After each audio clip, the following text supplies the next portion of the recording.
I've prepared some notes for tonight's occasion, and I do that because I'm a firm believer in what a British Member of Parliament said, a guy called Sir George Jessels, who was a member of the House of Commons in 1946, and he said, "Ladies and gentlemen, from the moment you are born, your brain begins to work and does not cease until the moment you stand up in public to speak."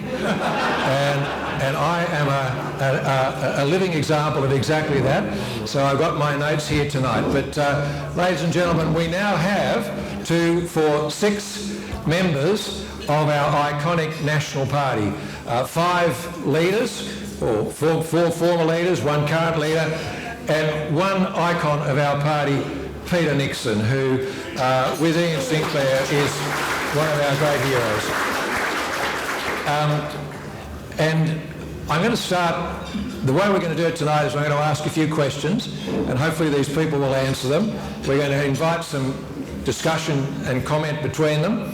It's going to be a little bit spontaneous, but I'm going to start firstly with Ian Sinclair. It's worthwhile everybody knowing that Ian became a member of the House of Representatives in 1963. Sir Robert Menzies was the Prime Minister of the day, and in 1965 Ian became a member of the Menzies Cabinet. And he, along with Doug Anthony, are the last remaining members in Australia of a Menzies Cabinet. Sitting beside him is Peter Nixon, and Peter became a member of the Harold Holt Cabinet after the retirement of Sir Robert Menzies. And between Peter Nixon, Ian Sinclair and Doug Anthony, they are the last 3 members of that Harold Holt Cabinet. And so tonight we have this extraordinary connection to such a lot of history. When Ian was elected to the Federal Parliament and when Peter Nixon were elected to the Federal Parliament, they were working with members of Parliament who were elected in the 1920s. There was a Queensland Senator, Matthew Cooper, I think became knighted, wasn't he, at one stage? Yeah, he was, yeah. He was a Queensland Senator, joined the National or the Country Party in 1935. He was elected in 1928. These 2 gentlemen worked alongside people like that. And so their knowledge of the history of politics and the people they work with goes back not just to when they first joined the Parliament, but to the people who work with them. And so in some instances we've got access to knowledge, information, first-hand experience that goes back over 90 years. And so that's a fairly significant amount of our history. Makes you feel old, doesn't it, Dan? No, he feels old, I still feel old. Anyway, at least you don't look it. Anyway, so Ian was elected leader in 1984, and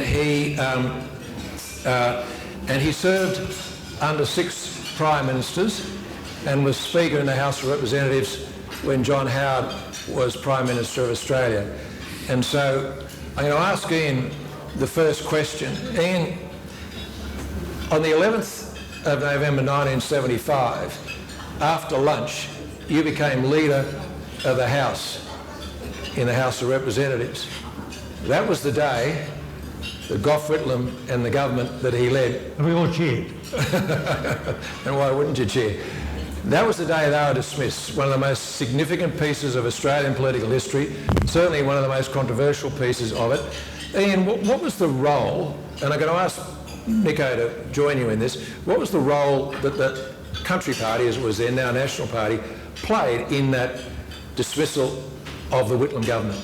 And the role of the National Party in those days was that we really shared knowledge, shared initiatives, and the result of the dismissal was a fellow called Kemlani having tried to usurp the role of the Federal Treasury, and all the hoo-ha that you might hear today that the Whitlam government was unlawfully denied their right to continue in office until such time as they dismissed his election ignores the fact that it was the whole of the funny money affair that really was the end of the Whitlam government.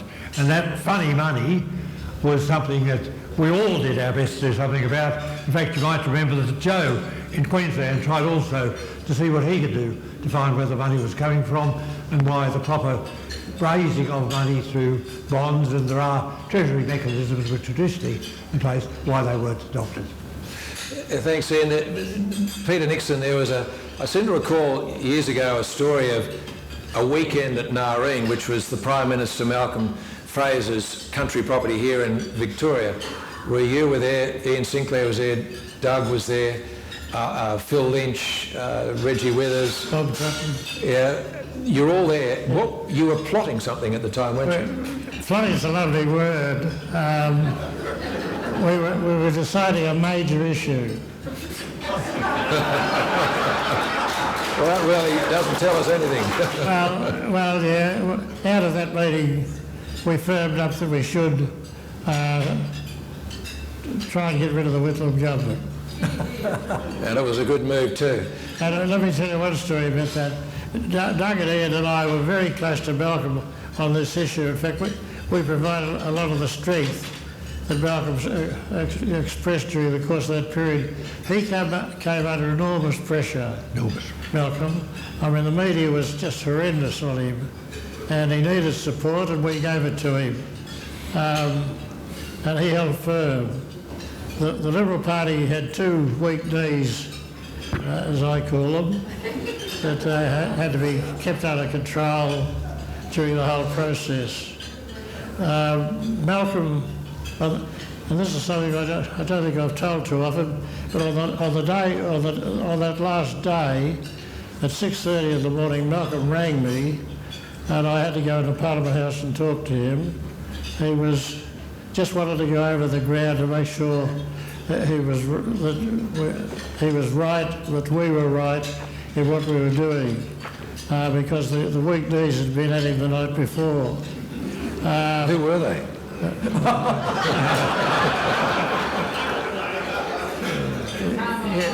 You never speak ill of the dead. That narrows it down a bit. Who were they? And sadly, they both passed away. So I won't know them. But that was Malcolm's greatest strength. He stayed very strong right throughout that whole period. And with that, we ended one of the worst governments in Australian history. Yeah, absolutely. Well, speaking of governments, you'd be interested to know that the Country Party National Party has been in government for 61 years and 3 months out of its last 100 years. It's a pretty good scorecard. That might be so, but I'll tell you, when you're in opposition, it's sheer hell. It's true. Every year in opposition's like 3 elsewhere. It really is a slow process. But one of the things about the National Party, Country Party being in government is we've always done it in coalition with the Liberal Party or its predecessors. And to form a coalition, somebody has to negotiate it. And something that not many people in the party know about and understand how that works. And I'm going to ask Mark Vaile, because he's negotiated coalition agreements. I'm going to ask Mark, how does that work? Tell us what happens when you negotiate a coalition agreement. Well, I suppose it starts with, you've won an election, and so there's a significant level of trust and respect between the two leaders. You've been on the road campaigning for a number of weeks. You've won an election. You're going to form a government. You've campaigned on the same policy, so there's an expectation you're going to form government. The leader of the Liberal Party, being the major party in the coalition, needs to take letters to the Governor-General to say that he can form a government with the majority of the members of the House of Representatives. And so that includes Liberal Party members and National Party members. And so it's historically not been about policy because you've just campaigned on policy. It's really about numbers. And it is a negotiation. And it's a negotiation about the rounding errors because you really end up with the ratio between the total number of Liberal Party members and senators and the total number of National Party members and senators. That comes down to a ratio, and from the cabinet ministers right down through the ministry to the chairs of committees and everything else, that's how some of the jobs and the responsibilities are divided up. And so it's really a numerical negotiation about whether you're going to round up or round down. But we were very fortunate that John Howard was a great coalitionist. he understood and respected the position that the National Party always took on particular issues. He, apart from the odd occasion, used to pride himself on being able to predict how the National Party would react to particular issues. But in the end, you know, it was always an absolute focus on what is in the national interest, and that was always about forming a coalition government that was rock solid in good times and in tough times, and that sort of was proven over the 11 years that we were in government. And I'm going to flick to Warren and Barnaby here that might like to make a comment, because it wasn't always thus. And future leaders after John Howard of the Liberal Party probably weren't as committed to some of those conventions that had been established you know, back in the days of the coalition that Ian and Peter were a part of, and sometimes it did get a bit tough and a bit rough. Warren? Well, certainly the Liberal Party was changing leaders regularly during my time as leader of the Nationals, and so I had to negotiate or be involved in negotiations quite often, sometimes with the same person the time around. The only time that the negotiations became more difficult, and this is pretty much public knowledge, so I don't think I'm revealing too many secrets, was the time when Malcolm Turnbull was elected as Liberal Party leader and then became Prime Minister. We'd had experience with Malcolm as leader of the opposition, and there were all sorts of difficulties in relation to climate change policy and the like. And I guess the Nationals were concerned that the leopard may not have changed its spots, and that we would have to deal with a whole range of issues of very significant concern to us. And the National Party room was actually meeting at the time, and I was running from one to the other as a messenger boy to some extent. But also we were very keen to make sure that we could actually have a working relationship with the change of leadership in the Liberal Party. And there are a whole series of written side letters attached to the coalition agreement at that time that had never happened in my time previously, didn't happen after Malcolm had left. And I'm not sure what has happened subsequently, but essentially we had significant side letters which went to and fro. The National sought assurances in relation to a series of policy issues where we had concerns before we finally agreed that we would be prepared to join a coalition government with Malcolm Turnbull as a leader. So sometimes there's potential for there to be a fracturing of a relationship that has been a key part of stable government in our nation now for a very long period of time. You know, all the stable governments in Australia basically, except perhaps for the Hawke era, have involved a strong National Party that could provide stability and, once more, a working relationship whereby where we had differences, we could work them through. In 1971, McMahon was the Prime Minister, and I've always loved Jim Killen said so many funny quotes, but he described Billy McMahon as looking like a Volkswagen with the doors open.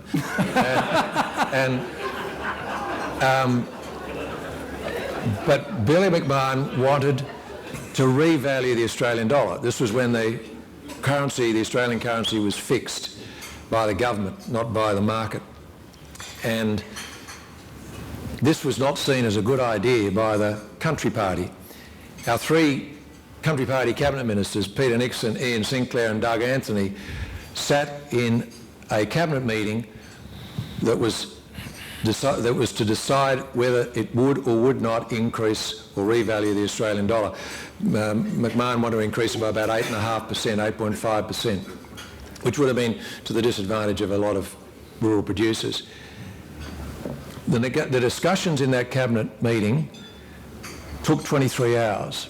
There were several days of cabinet meetings, and during the course of those 23 hours of discussion, Sinclair, Nixon and Anthony walked out of the cabinet meeting in protest. Can you tell us a little bit about that? Ian, can you tell us what it was like? Ian opposed it, Doug opposed it, Ian opposed it, came round to me and I opposed it. I've got to say there were two Liberals in that cabinet who weren't able to speak, but who... Were they the weak knees? No, they weren't able to speak, but they supported us. It went on and on and on, and Billy became stubborn, and Doug became stubborn, Sinclair was stubborn, and I was stubborn. So McMahon took Doug and Ian into, I think you were with him, into his office. They tried to work it out with Billy Stidden. Yeah. And I played cards with the rest of the boys around the cabinet table. And what's more, I won. And they came back for no decision. And then McMahon said none of us will leave the cabinet room. He was frightened of leaks to the press. And he was the greatest leaker of all time, and I'll tell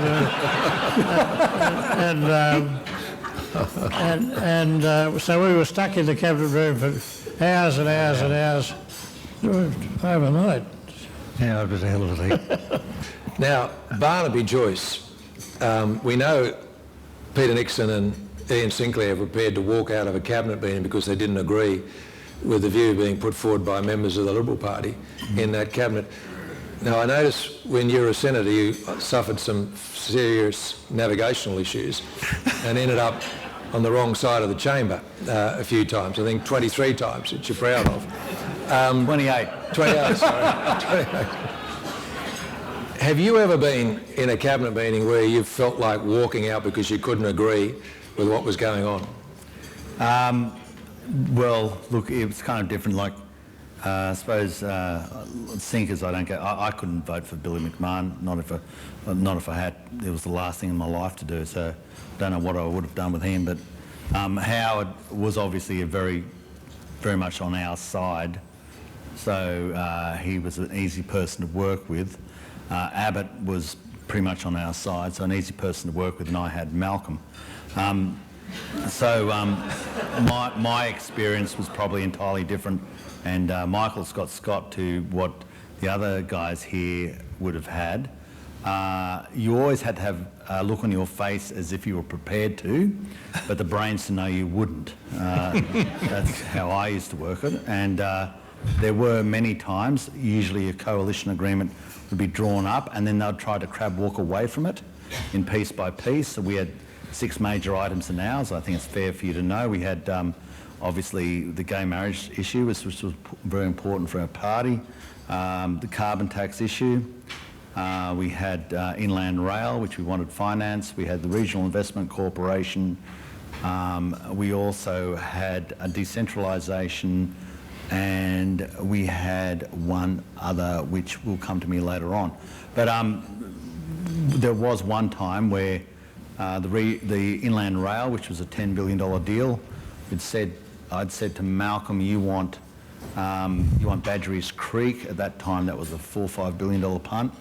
And I said, well, then the Nats are going to have Inland Rail. And he was, to be quite frank, Malcolm was a business person, so he was always trying to cuddle you and kill you. So you had to work out how that was going to work. And my goal was to be cold and clinical and to the point on behalf of the Nationals Party. And then we went to the first ERC meeting, and the first tranche of it, I think it was 600 million, they rejected. And I remember I asked Malcolm if he'd come outside and we'd have a short discussion. I said, well, mate, this is the end of the coalition. If we don't get the Inland Rail, there is no coalition anymore. And we'll fold it up. And Malcolm, to his credit, he was very good. He acknowledged that was part of the deal. And he went back and said a cue to the people in ERC. He said, gentlemen, I think we have another way through this, which is basically a cue for whatever I say next you will agree with. And we got the $10 billion for the Inland Rail, and now we're building it. Well done. Well done. We're going to come back to that in a minute. But I want to go to another very difficult discussion that took place in the Cabinet in 1996, and Ian Sinclair was in Parliament and so was Mark Vaile and Warren Truss at that time, and that was after the Port Arthur massacre when we had the gun ownership reforms, and John Howard was very keen to change the ownership arrangements for guns in Australia. It was very controversial. There was division within the National Party, there was division within the Liberal Party, and yet the one person who never wavered in all of his support for what John Howard aspired to achieve was Tim Fischer. Do you think, Warren Truss, that John Howard could have got those gun law reforms through without the unwavering support of Tim Fischer? Well, certainly Tim Fischer was very heroic. He stood up in front of very angry crowds, as did John Howard. They passionately believed in what they were doing, and the community, most of the community of Australia were supportive because of their shock and revulsion to what had happened in Tasmania. But there were certainly large parts of regional Australia, a fair bit of Victoria in particular, where there's a tradition of duck shooting and the like, but also in my own state. Indeed, pretty well all of the regional electorates. David Hawker was very strong on this issue as well. It was very difficult for him. It was certainly difficult for me in my electorate, because I've got have some significant figures in the gun lobby in my electorate and in business in my electorate, and still are. And we had some very, very hostile meetings, and him in particular. Certainly John Howard didn't walk away from it, and John Howard came to my electorate, and there were people lined up who had trouble getting his vehicle into the hall. There were so many people blocking the street, and none of them were coming to cheer for John Howard, I can tell you. And certainly I felt that my electoral prospects at the next election were almost zero, because the feeling was so enormous at the time. We had some really, really difficult meetings. I can recall on one occasion we were over in WA for the West Australian Conference, and Tim Fischer and I flew from Geraldton direct to Gympie for a public meeting in the town hall in Gympie. And there were 2 busloads of police had come up from Brisbane to try and look after us, and there were abuse and everything as we went into the hall, and Tim didn't miss a beat. He walked through, and I guess I sheltered under his wings to some extent, and we went through that meeting, and it was a very abusive meeting. But I think the public generally respected the fact. We couldn't get... David Hawker and I were involved in I was backbencher then, looking at ways we might be able to make the laws a bit more palatable, but John Howard wouldn't give in on anything of any substance, and Tim backed him. He got his laws through. We're now lauded around the world for our gun laws, particularly in the US, but it was certainly a very, very difficult time for all nationals. Well, thanks, Warren. I think the gun law reforms are a demonstration of the power of leadership. And if you've got 2 people like Tim Fischer and John Howard working together, you can change a lot of things, and that was a great example of it on that. Ian Sinclair in, I think it was 1967, Ian, opened the transcontinental rail line that went from Sydney to Perth, that the Indian Pacific travels on today. It was the first time we were able to connect the east of the country to the west of the country. It was a country party initiative. Today, Warren Truss is chairman of a thing called the Australian Rail Track Corporation, the ARTC, which is also a National Party initiative. And in a short while's time, Warren's organisation will be responsible for running trains on a brand new rail line that goes from Melbourne to Brisbane called the Inland Rail Line. Warren, in all the things that the National Party's done, infrastructure's been a big focus. We're often criticised as pork barrelling, but do you think, when you look back at some of the big projects that parties championed around Australia, do you think they've actually been a good investment or a bad investment?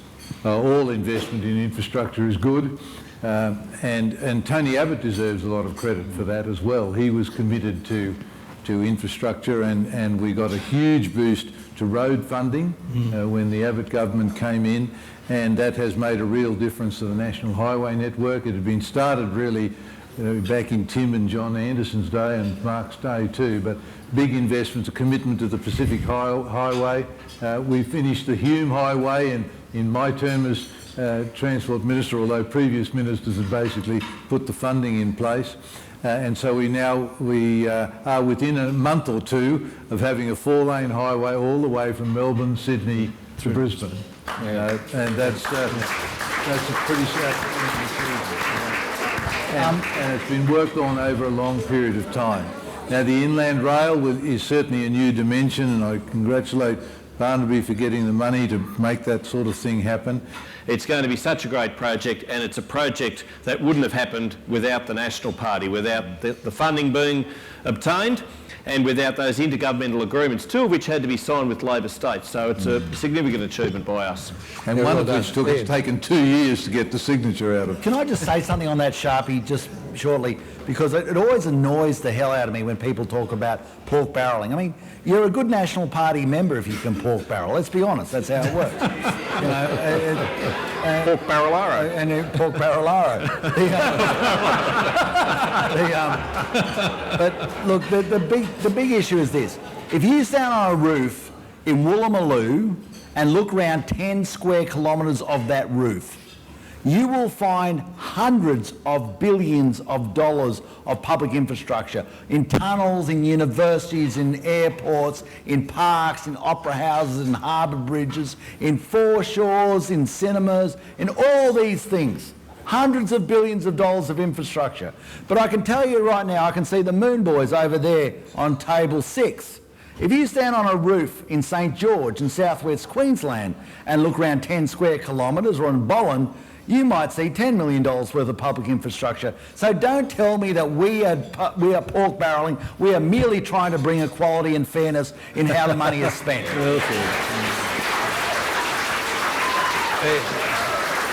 John, I thought you really ought to know too that Peter Nixon made his mark in the transport field. He was responsible for completing the construction of the railway line from Alice Springs to Darwin. That's right. And before that, he mentioned my link with the Indian Pacific. 2 things about it. We had a transport ministers meeting and we were thinking about what the train should be called. The railway commissioners all wanted to call it the Plainsman. And one of the guys said, oh no, let's call it the Pacific Indian. I thought that sounded a bit stupid. So we turned that around, and that's how it came to the Indian Pacific. But the real challenge we had in that, when I came in, there was a little bit of railway that apparently BHP, for some reason or other, had given away to the Barrier Industrial Council.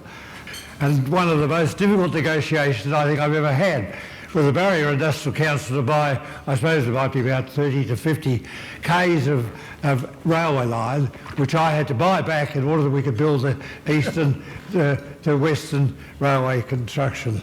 But it's there, as all these other railway lines are, as part, as Barnaby says, of essential infrastructure that binds Australia together. And that's where our future is. Thanks. And one of the other things that binds Australia together is commerce. And back in 1957, Blackjack McEwen was Trade Minister, as he was famously known for, and he signed the first ever trade agreement with an Asian country, Japan, and it was a difficult time to do a trade deal like that with a country like that, given the history of war so fresh in people's minds. But it was a very brave move. He was actually almost, they tried to kick him out of the Country Party at his Victorian annual conference shortly after it was done. But it was an extremely important trade agreement that did so much for the future prosperity of Australia. Mark, you're a former Trade Minister, so is Warren, a former Trade Minister. Just what did that do for Australia's economy when that first trade agreement with Japan, and the first Asian country, was signed? Well, it was certainly a very brave move by McEwen, because, I mean, it was not much more than a decade after we'd been at war with Japan, but he recognised the need to engage more deeply in our region, in East Asia. And so the commerce agreement that he negotiated and was signed with Japan has stood as the foundation of our relationship with Japan, which has been, one of the most successful economic relationships Australia has had, as we have supplied a lot of commodities and raw materials, not just beef and food, but also we've resourced the industrialisation of Japan and become very, very close trading partners, and it was very difficult. And it wasn't until 2014 that Tony Abbott and Andrew Robb elevated that to not quite a free trade agreement, but a higher level bilateral agreement with Japan. And our economic ties with Japan are really unbreakable, and if you sort of are involved in commerce between the two countries, it is quite amazing for two very, very different cultures, and certainly they would have been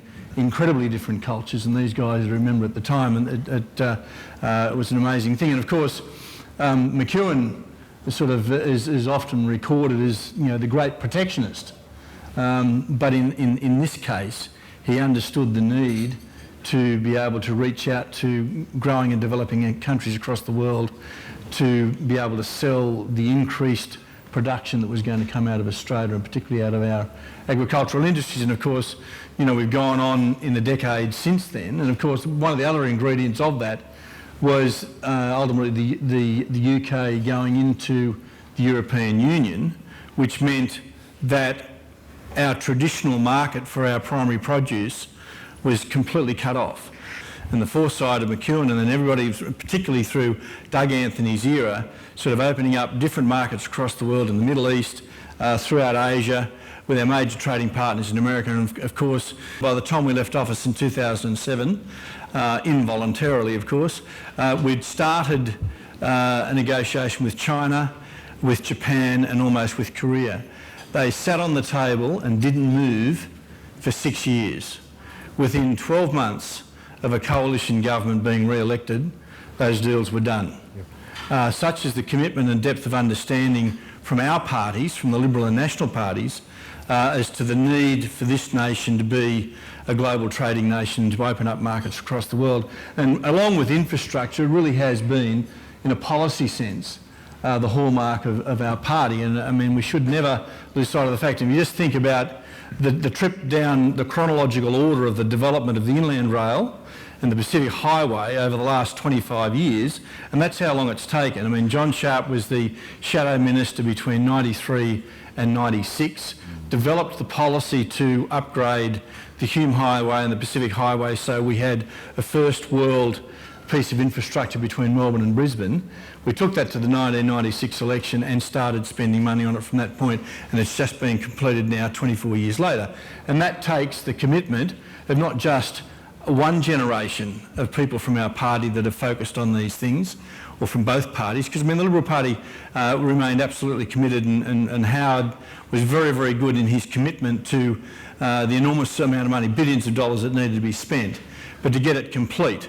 And the economic benefit that has delivered to the nation has been incredible. I mean, when we came to office in 1996, I'll stand corrected, but I think that Australia's GDP was about $500 billion US dollars. By the time we'd left office in 2007, it was almost $2 trillion, the Australian GDP. Now, that didn't just come from opening up markets and developing the economy and the macroeconomic reform that took place, but it was also as a result that we became much more competitive, that we improved the infrastructure in the country. And Barnaby's right. I mean, as soon as the Labor Party starts branding you as being pork barrelling, well, you should wear that as a badge of honour.